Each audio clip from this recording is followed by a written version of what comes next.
Morning, good afternoon, good evening. Zimbabwe is a textbook case, failed state. Every time you read something and it's going bad,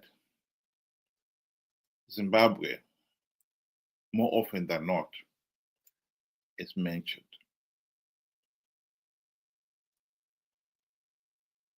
We are in the top 5 most corrupt countries in the world, and have been in those positions consistently for the last 10, 20 years.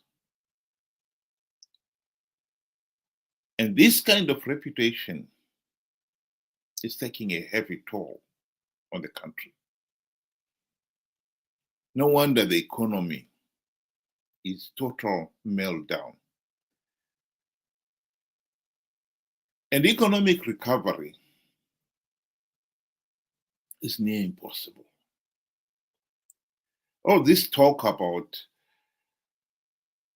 the Vision 2030, the country becoming a third world, an upper middle income country by 2030 is nonsense. The country is sinking deeper and deeper into the abyss. Here is one of the latest stories on Zimbabwe and why we hold the unenviable position of being the most corrupt and incompetently run country in the world. In the African continent. Let's break it down. At number 10 is the land of Captain Ibrahim Traore, Burkina Faso, with a price of 58 rands for 1 gig of data. At number 9 is Gambia, with a price of 63 rands for 1 gig of data. At number 8 is Gabon, with a price of 72 rands for 1 gig of data. At number 7 is the Republic of Chad, also with a price of 72 rands for 1 gig of data. At number 6 is Mali, with a price of 81 rands for 1 gig of data. At number 5 is Seychelles, with a price of 96 rands for 1 gig of data. At number 4 is Zambia, with a price of 140 rands for 1 gig of data. At number 3 is the Central African Republic, with a price of 193 rands for 1 gig of data. At number 2 is South Sudan, with a price of 420 for 1 gig of data. And finally, at number 1, a country with the most expensive data, not only in the African continent, but in the world, is Zimbabwe, with a price of 830 for 830 1 gig of data, internet data. Zimbabwe is not the only country that uses Musk Starlink. Other African countries use. So what is it exactly that makes Zimbabwe so exceptional in that regard? When the whole contract with Starlink was being negotiated, it's not surprising that the likes of Chivhayo and government itself, in the form of Chris Mnangagwa, muscled in.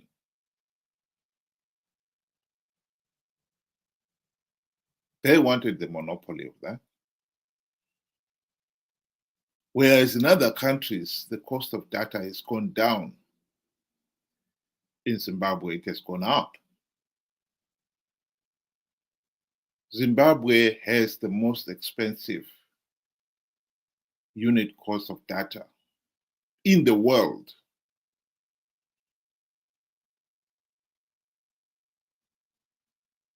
Why? Let's look at how that money is being spent. The people have often wondered, where does the likes of Chivhayo and Mnangagwa get all this money? Where every week you will hear of Chivhayo or Mnangagwa giving away somebody posh car or a group of people trucks. A few days ago, Mnangagwa gave war veterans trucks, new ones. The week before, he was giving another group. Anyone who wants a gift, they only have to form whatever it is for ED. And it's just a matter of time before they get their gift.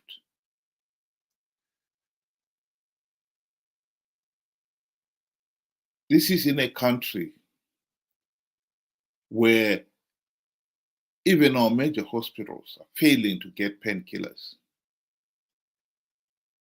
And yet here we are. The regime has got the money to spend on buying expensive car gifts. The other thing that people must not forget here is this expensive unit costs of data. It is passed on by the business community. Somebody's got to recover it somehow. It's passed on to the consumers, and it all adds up to the cost of doing business in Zimbabwe. It's little wonder that unemployment has soared to nauseating heights of 80% plus. It has remained there for the last 15 to 20 years. Millions of Zimbabweans have been forced to leave the country, either as economic refugees or political refugees or both. And the millions who have remained behind, they are living in abject poverty. There's no denying of that. This day of technology, everybody is connected. So you find yourself spending a significant part of your money, of your income, and just staying connected with the rest of the world. And the regime is exploiting that.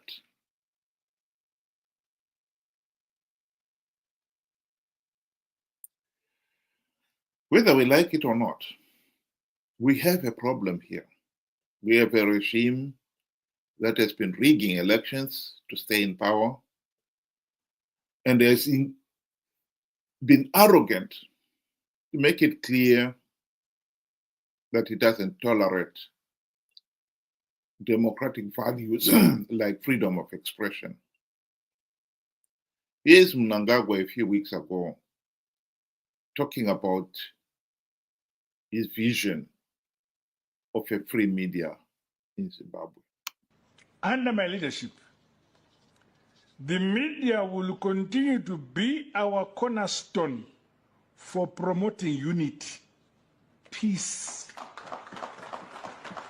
social cohesion, harmony, and the love for our country. Anything besides this, Chibakera Mziso.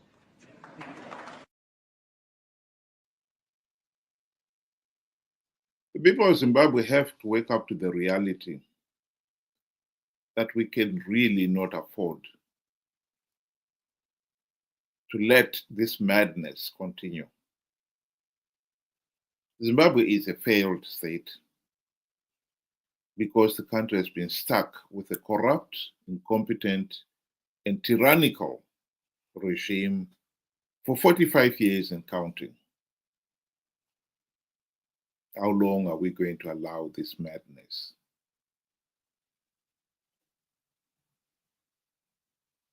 What price are we going to continue to allow this to carry on? Because we pay the price for it. There's no doubt about it. Our failure to address the problem of rigged elections and bad governance for the last 45 years is what got us to where we are today, a failed state.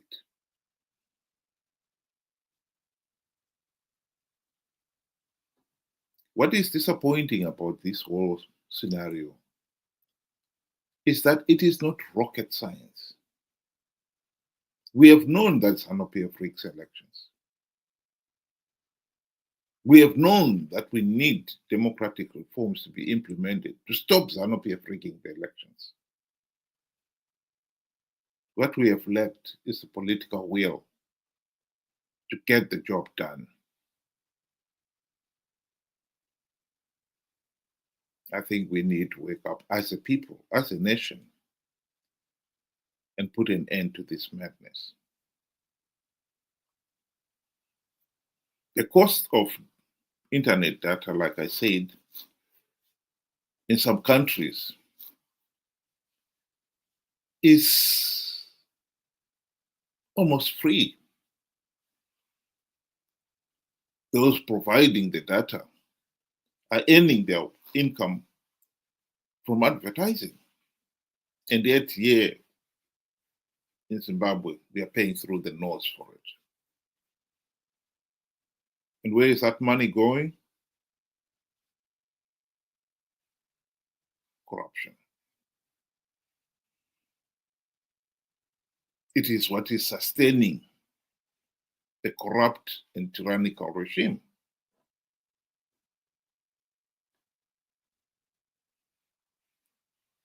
This situation is only going to get worse unless we wake up and put an end to it. And it's about time we put an end to it. Zimbabwe is a failed state. Zimbabwe is a textbook case of failed state because we, Zimbabweans, in the country and outside, have allowed this sorry state of affairs to continue unchecked for 45 years. Let's put an end to it. For Pete's sake, let's put an end to this madness.